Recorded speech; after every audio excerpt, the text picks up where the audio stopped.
Welcome to trending வண்டி channel. இன்றைக்கி Hyundai i20 sports 2011 model car ஒன்று சேலுக்கு வந்திருக்கு. இதோட ஃபியூயல் டைப்புன்னு பார்த்துட்டோன்னா பெட்ரோல். இந்த வண்டிக்கு ஏற்கனவே 2 ஓனர் இருக்காங்க. எடுத்த 3வது ஓனராக நம்ம வருவோம்.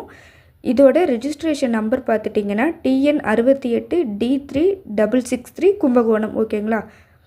இந்த வண்டி மிக குறைந்தபட்சம் அளவில் தான் ஓடி இருக்கு. வெறும் 86,000 கிலோமீட்டர்ஸ் மட்டும்தான் ஓடி இருக்கு.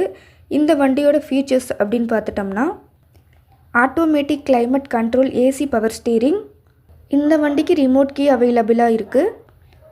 9 inch Android music system with FM USB Bluetooth connect இந்த வண்டிக்கு இருக்குது. Single SRS airbag with ABS breakers இந்த வண்டியோட ஃபீச்சர்ஸ் கொடுத்துருக்காங்க. இந்த வண்டிக்கு நோ ரீப்ளேஸ்மெண்ட். அதுவும் இல்லாமல் இந்த வண்டிக்கு ரிவர்ஸ் கேமராவும் இருக்குது. இன்சூரன்ஸ் அப் டு Feb 2026 வரைக்கும் இருக்குது. இதோட ப்ரைஸ் பார்த்துட்டிங்கன்னா 2,75,000 சொல்கிறாங்க. உங்களுக்கு இதை பற்றின மோர் தென் டீட்டெயில்ஸ் வேணும்னா கீழே தெரிகிற நம்பருக்கு கால் பண்ணி கன்ஃபார்ம் பண்ணிக்கோங்க கைஸ். தேங்க்யூ.